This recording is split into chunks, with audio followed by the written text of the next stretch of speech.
Hello and welcome to the channel billion beginners English. English to Hindi translation के part में इस session में हम देखेंगे इंटेरोगेटिव सेंटेंसेस को कैसे ट्रांसलेट किया जाता है इंग्लिश से हिंदी में।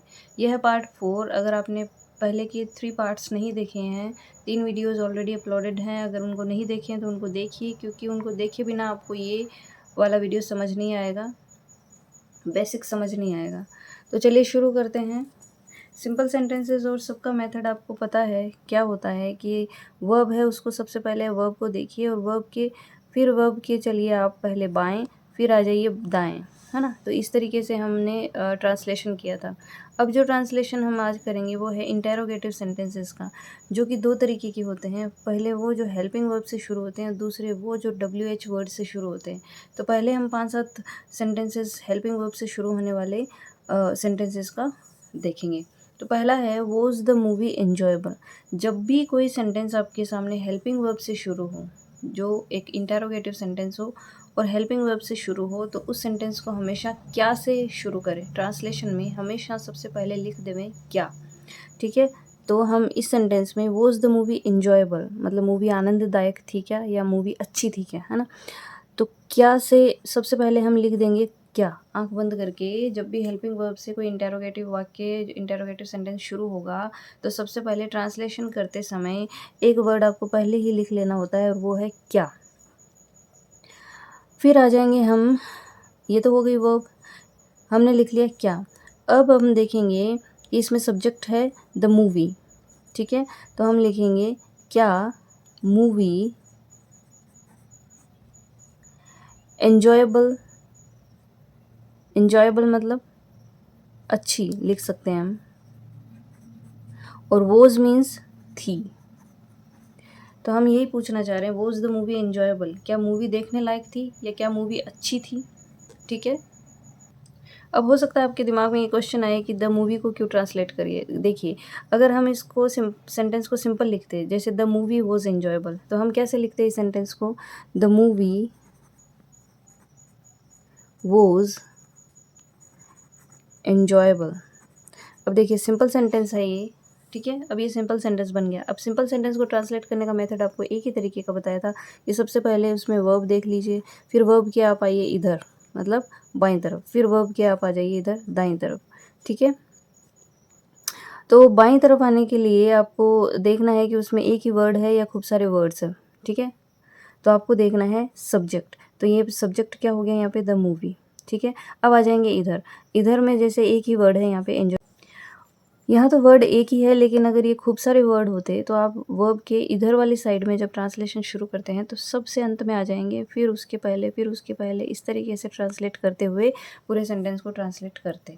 यही होता। अगर आपने वीडियो नहीं देखे, पीछे वाले 3 वीडियोज़ जो मैंने अपलोड कर दिए हैं, अगर आपने नहीं देखे तो उनको जाके देखिए, तभी आपको ये वाला वीडियो समझ आने वाला है, ये वाला टॉपिक समझ आने वाला है। अब नेक्स्ट देखिए, do you like to take coffee.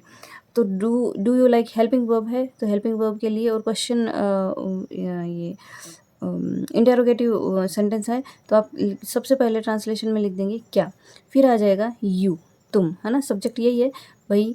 अगर ये सिंपल सेंटेंस होता तो यू इधर होता, तो अपने को ट्रांसलेट करना है इसको। फिर आ जाएंगे अपने सबसे लास्ट में, क्या तुम कॉफ़ी, कॉफ़ी यही होगा ना, यहाँ से फिर यहाँ ऐसे होगा। तो कॉफ़ी एक मतलब लेना, लाइक मतलब पसंद, पसंद करना होता है ना।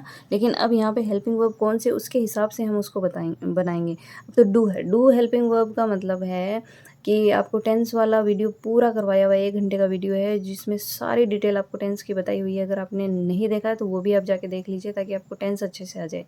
जब भी हम प्रेजेंट इंडेफिनिट टेंस को इंटेरोगेटिव फॉर्म में लिखते हैं, तो वहाँ पे डू और डज ये हेल्पिंग वर्ब्स काम आती हैं। और यही अगर हमारा पास्ट इंडेफिनिट टेंस होगा, तो उसमें इंटेरोगेटिव सेंटेंसेस के लिए हम एक हेल्पिंग वर्ब का यूज़ करते हैं, एंड दैट इज़ डिड, है ना।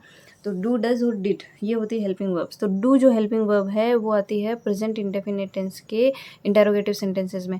तो प्रेजेंट इंडेफिनिट टेंस है, उसके हिंदी ट्रांसलेशन का जो तरीका है वो क्या है, लास्ट में ताह तहती है आती है। वर्ब है तो वर्ब को ताह तहती है हो जाए, जैसे पसंद लाइक तो होता है पसंद करना, लेकिन अपने को ताह तह तीह भी तो लाना है, इसमें वो सेंस भी तो लाना पड़ेगा। तो हम क्या बोलेंगे, पसंद करते हो, है ना, पसंद करते हो।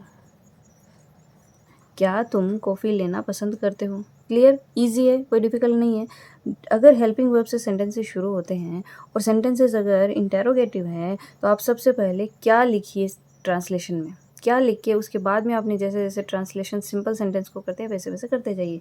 नेक्स्ट देखिए, did the girls reach school on time. अब did the girls helping verb है, तो हम सबसे पहले लिखेंगे क्या, ठीक है। अब आ जाएंगे द गर्ल्स, क्या लड़कियाँ, फिर हम आ जाएंगे एकदम एंड में, टाइम, पर, स्कूल, रीच, है ना, और ये आ जाएगा डिड के हिसाब से, ये सही है। और रीच को जो है डिड के हिसाब से हम इसको हिंदी में ट्रांसलेट कर देंगे। जैसे क्या लड़कियाँ, टाइम मतलब समय, पर, स्कूल मतलब विद्यालय, रीच मतलब होता है पहुंचना।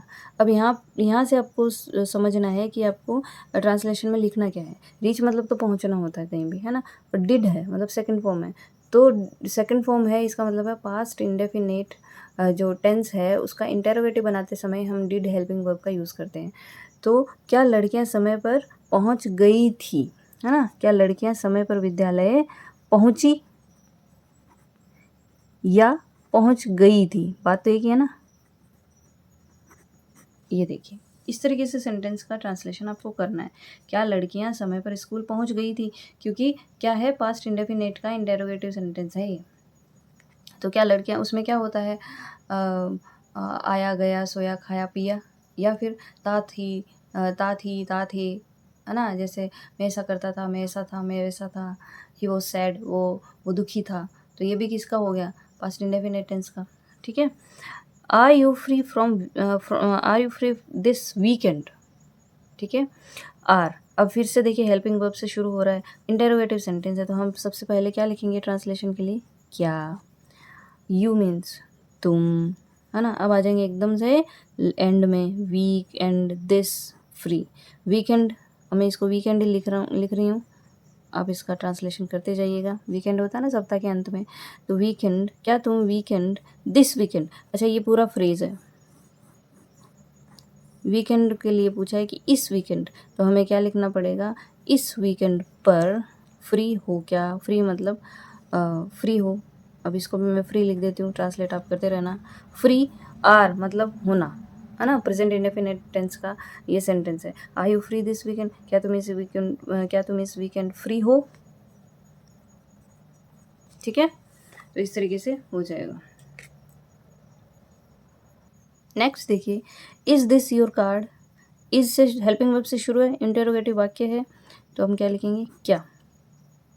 This your card, is this your card, this मतलब यह, ठीक है। योर कार्ड तुम्हारा कार्ड, पूरा साथ में ही आएगा। अच्छा, हम ट्रांसलेशन में यही करेंगे, यहाँ से यहाँ, ठीक है। क्या यह कार्ड, या हिंदी में लिखें तो कार्ड, योर मतलब तुम्हारा, इज मतलब है, क्या यह कार्ड तुम्हारा है। मैंने इसको योर कार्ड उसी तरीके से दूसरे तरीके से समझ लिया था। एनीवे, होती रहती गलतियाँ। इज़ दिस योर कार्ड, क्या हमें लिखना ही है क्योंकि हेल्पिंग वर्ब है। यह मीन्स दिस मीन्स यह, कार्ड तुम्हारा है, ठीक है। तो अगर सिंपल सेंटेंसेस वाला आपने वो किया हुआ है ना, वीडियो देखा हुआ है, तो आपको समझने में बिल्कुल भी टाइम नहीं लगेगा। वर यू देयर यस्टरडे, तो फिर से हेल्पिंग वर्ब है, वोज वर, है ना, तो हेल्पिंग वर्ब है, तो हेल्पिंग वर्ब है और इंटेरोगेटिव ये सेंटेंस है, तो क्या लिखेंगे हम पहले, फिर यू, क्या तुम, फिर आ जाएंगे एंड में यस्टरडे देयर, क्या तुम यस्टरडे मतलब कल, बीता हुआ कल के लिए था, कल, देयर मतलब वहाँ, वर तो थे हो जाएगा, क्या तुम कल वहाँ थे। डू यू स्पीक इंग्लिश, और फिर से हेल्पिंग वर्ब है तो लिखेंगे क्या, और हेल्पिंग वर्ब कौन सी है, प्रेजेंट इंडेफिनिट टेंस में जो इंटरोगेटिव सेंटेंस बनता है वो है ये, ठीक है। तो ताहती है आता है लास्ट में। तो do you speak English, do you क्या तुम, अब आ जाएंगे लास्ट में इंग्लिश मतलब अंग्रेजी, स्पीक बोलना, तो बोलते हो क्योंकि डू है ना, तो ताहती है आना है, तो बोलते हो क्या तुम इंग्लिश बोलते हो, क्या तुम्हें इंग्लिश आती है, क्या तुम इंग्लिश बोलते हो। अब देखिए हमारे सेंटेंसेस, ये तो थे हेल्पिंग वर्ब से शुरू होने वाले, इजी होते हैं, डिफ़िकल्ट नहीं होते हैं। अब आते हैं हमारे वो सेंटेंसेस जो WH वर्ड से शुरू होते हैं।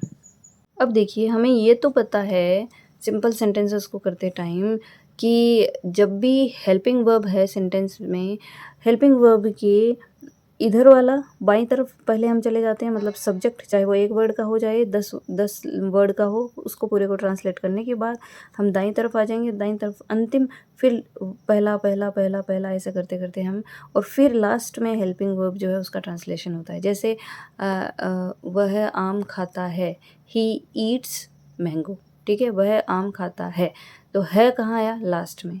ही इज़ सैड, वह दुखी है, तो ह मीन्स इज़ मीन्स है, तो जो हेल्पिंग वर्ब है उसका ट्रांसलेशन हमेशा एकदम अंत में लिखा जाता है ट्रांसलेशन में, ठीक है। तो अब यहाँ देखिए why did you give the last cookie, जैसे जितने भी WH से शुरू होने वाले सेंटेंसेस हैं उनमें सबसे पहले हम सब्जेक्ट को ही उठाएंगे, तो मेथड क्या रहेगा, यू मतलब तुम,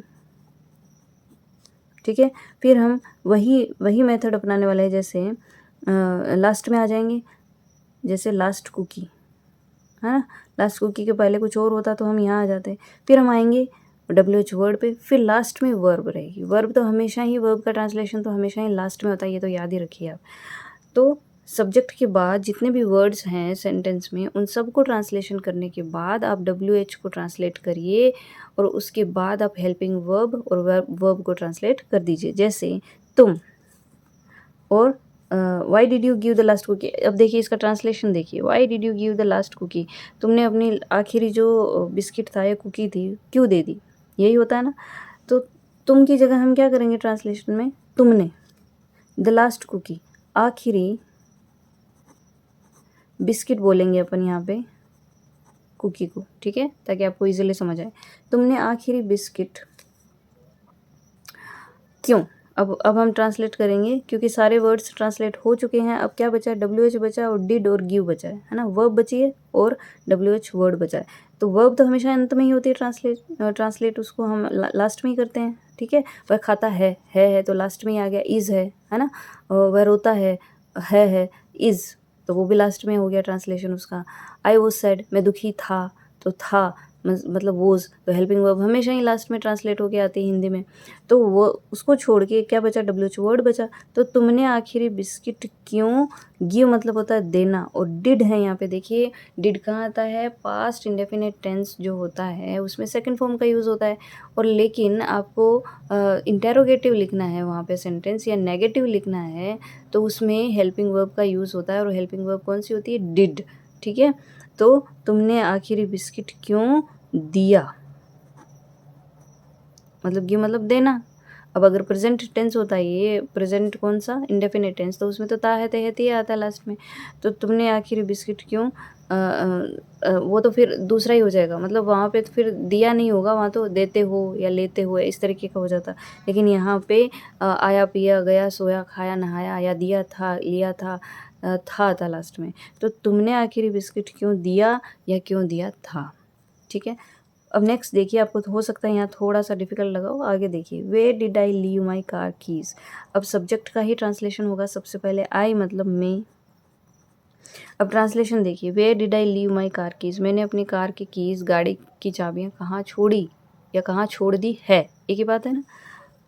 तो कहाँ छोड़ी, तो मैंने आ जाएगा यहाँ पे, मैं की जगह मैंने, आई, ठीक है। अब ये भी वर्ब है, ये भी वर्ब है, तो ये तो आनी लास्ट में, WH वर्ड है, ये भी आना लास्ट में। अब बचा ये, तो माई कार कीज़। अब देखिए हम इसको, ये एक पूरा फ्रेज़ है, माई कार कीज़, मेरे कार की चाबियाँ। हम ऐसे नहीं लिख सकते मैंने चाबियाँ कार मेरी, ऐसा तो नहीं होगा क्योंकि ये फ्रेज़ है तो इसको पूरे को ही ट्रांसलेट करना पड़ेगा। फ्रेज़ पहचानने का एक ही तरीका है कि वो जो वर्ड्स है आपस में कनेक्टेड होंगे, मतलब वो एक पूरा फ्रेज़ का एक पूरे ग्रुप का काम करेगा जिसमें पूरी फुल इन्फॉर्मेशन दी हुई होगी। तो वो चाबियाँ हैं किसकी है? कार की है, और वो कार किसकी है? मेरी है, तो पूरा फ्रेज़ हो गया। तो मेरे कार की चाबियाँ, मैंने मेरी कार की या गाड़ी की चाबियाँ। अब आ जाएंगे WH पे, कहाँ। लीव मतलब होता है छोड़ना या रख देना, है ना, रख के भूल जाते हो। कहाँ रखी। डिड आया है मतलब कहाँ रख दी या रखी, कहाँ या कहाँ छोड़ी। कि मैंने अपनी अरे यार मैंने अपनी गाड़ी की चाबियाँ कहाँ छोड़ दी या कहाँ छोड़ी। ठीक है, तो एक ही बात है, कहाँ छोड़ दिया कहाँ छोड़ी, मतलब मैं कहाँ छोड़ के भूल गया हूँ।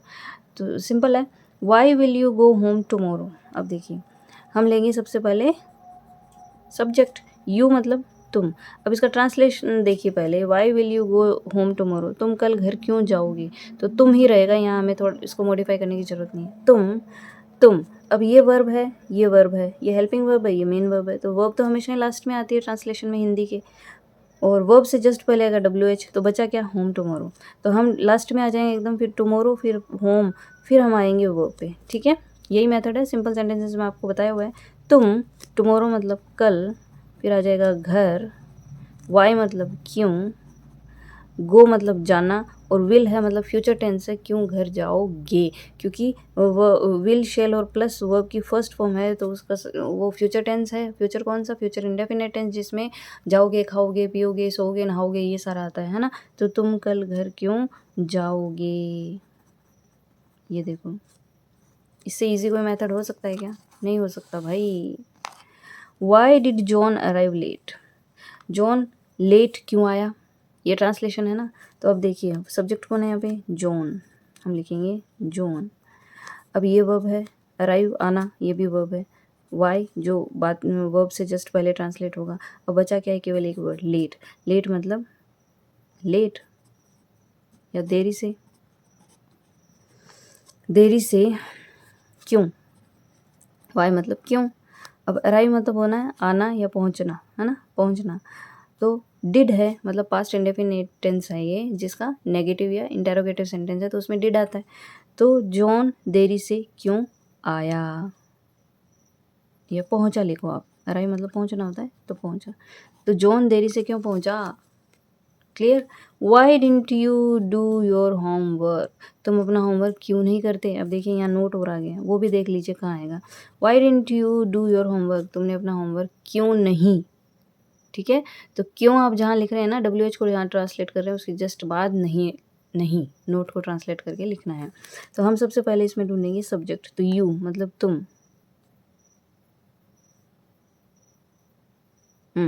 तुम। ठीक है, अब ये डिड है, ये डू है, इसको लास्ट में करेंगे। Your homework, your homework, homework मतलब काम, योर मतलब तुम्हारा, तो तुम, तुम्हारा, हाँ तुम। अब देखिए ये पूरा फ्रेज ही एक तरीके से साथ में काम करना पड़ेगा, इसको ट्रांसलेट करना पड़ेगा। होमवर्क होता है गृह कार्य, तुम गृह कार्य। अब ये तो नहीं कह सकते हम तुम गृह कार्य तुम्हारा क्यों नहीं करते, ऐसा तो नहीं होगा। तुम तुम्हारा गृह कार्य, क्योंकि ये फ्रेज है, तुम्हारा गृह कार्य। अब आता है वाई, क्यों। नॉट है तो क्यों नहीं। डू मतलब होता है करना, है ना, और डिड है मतलब सेकंड फॉर्म, सेकंड फॉर्म मतलब पास्ट इंडेफिनिट, तो उसमें किया, लिया, दिया, गया, सोया, खाया, पिया। तो तुमने तुम्हारा गृह कार्य क्यों नहीं किया। ठीक है, यहाँ पे ये देखिए ये मेन वर्ब का काम कर रही है, डू मतलब करना। लेकिन करना के लिए आपको ये भी देखना पड़ेगा कि उसकी हेल्पिंग वर्ब क्या है। हेल्पिंग वर्ब भी तो आपके टेंस को निर्धारित करती है ना, हेल्पिंग वर्ब भी तो आपको बताती है कि कौन सा टेंस है।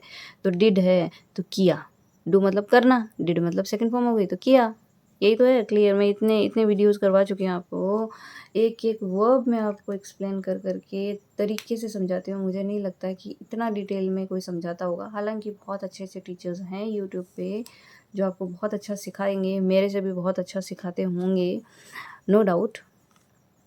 लेकिन अपनी तरफ से बेस्ट पॉसिबल मैं कोशिश कर रही हूँ कि चीज़ों को जितना डिटेल में हो सके समझाया जाए, ताकि एक बिगिनर है ना, उसके लिए कुछ भी डिफ़िकल्ट ना रहे इंग्लिश को समझना, और उसको थोड़ा इंटरेस्ट भी बना रहे। तो बहुत ईज़िली और अच्छे-अच्छे सेंटेंसेस चुन-चुन के लाई हूँ मैं आपके लिए ट्रांसलेट करने के लिए, ताकि आपको समझ आए। आप ऐसे कई सेंटेंसेस ले के प्रैक्टिस करिए, ताकि आपको ट्रांसलेशन में कोई दिक्कत ना हो। बहुत से बच्चे हैं जो अलग-अलग एग्ज़ाम्स की तैयारी करते हैं, वहाँ पे ट्रांसलेशन आता है। एक बार इंग्लिश टू हिंदी खत्म हो जाए, फिर हम हिंदी टू इंग्लिश ट्रांसलेशन पे भी आने वाले हैं जल्दी। तो मिलती हूँ नेक्स्ट वीडियो में कुछ एक नए टॉपिक के साथ। तब तक के लिए थैंक यू, बाय।